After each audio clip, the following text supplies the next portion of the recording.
So as we bring our spring cleaning special to a close, Angela joins us with a different perspective on this annual ritual. Yes, I've been doing a lot of thinking about it. And if you look at the history of spring cleaning, people used to heat their homes with wood and oil, and it would leave residue on the walls and the windows. So spring is when you would clean all that stuff off. So there was this whole practical reason behind it. But in many cultures, there's a spiritual component to it as well. So I thought for 2022, here on New Day, I would offer up a new idea for spring cleaning, one that takes care of our home and our hearts.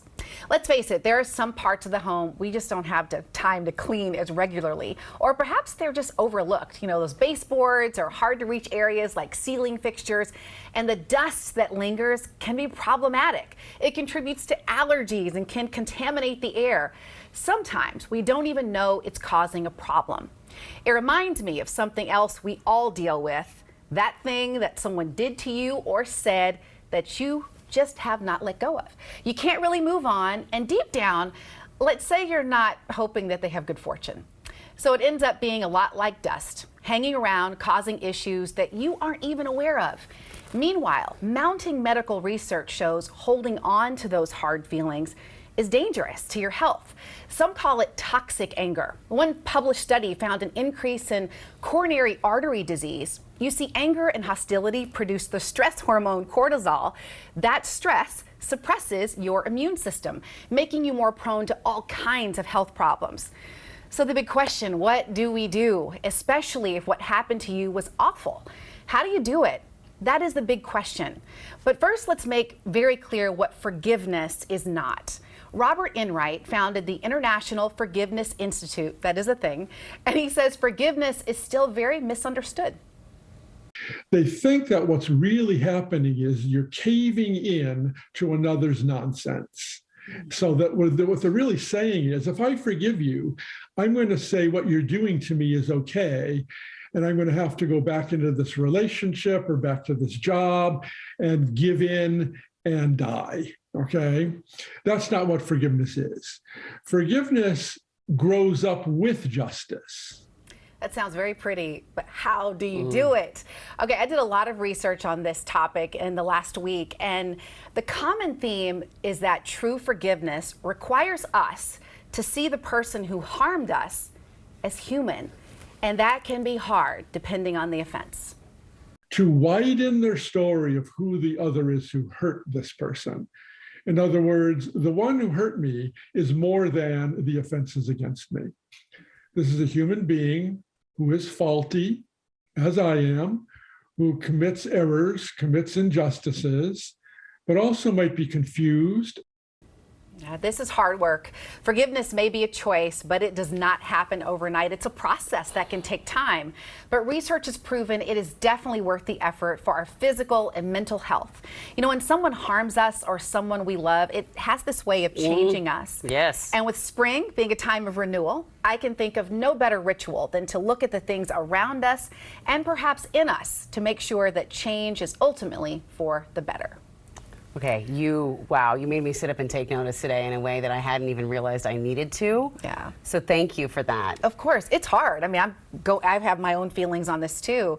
And I think what struck me doing the research is how controversial the idea of forgiveness is. It really is.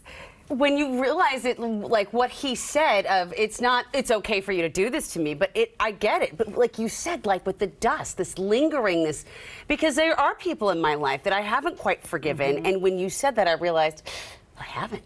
Yeah, it's like it just sits there. And what makes me feel a little bit better is he said it isn't like a light switch that you can just turn it on and turn it off. It is a process. Yeah. And so just being gracious with yourself on that, depending on what you're dealing with.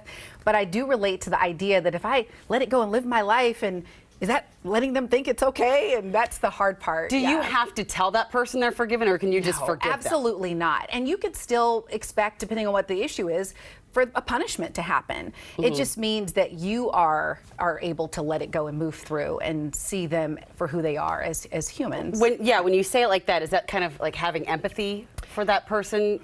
Eventually, I think so. It's when I use that word empathy, he didn't actually like say that was the right word, but that's Right. kind of how I took it. Okay. Yeah. Just kind of putting yourself in the person's shoes, understanding, although sometimes it is Widening not. your perspective, realizing they're Right. yeah Okay. exactly. Sometimes you can't do that in certain situations, but how do you know if you've forgiven someone? Ooh, this is a good one.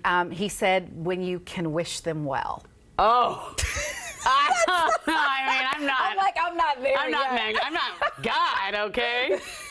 I mean, And that's his opinion. Like I said, this is controversial. There are some people who have, others who have studied the issue who have different perspective. I do think depending on what the issue is, that's something you can do, right? If it's a coworker Absolutely. who said something, maybe Chris Rock can wish Will Smith well eventually. You know? I hope. I mean, in this instance, there's somebody who I had a situation with. I'm not happy with that person still, but I forgive her. I just don't want to be friends though, because she was not healthy for me. Do you wish anything bad on her? No, okay, gosh, that's good. no. That's good. Yeah, that's Okay, so that's at least in the forgiveness. neutral zone. Yeah. All right, but there are some people. We're a work in I progress. don't wish you well. No, I'm kidding. I'm kidding. Oh my goodness, this has been so fascinating. And all the things actually that are kind of gunking up our minds and our souls, I thought really spoke to. Oh, God. And you know what? I'm so glad you said that, because I want to mention, if you want to keep doing this work, the International Forgiveness Institute Yes, that's a has thing. curriculum. So if you just go online, and maybe I can get them to post this on the New Day website, but you can go online. They have curriculum for all ages, and you can just kind of work through it. I love that.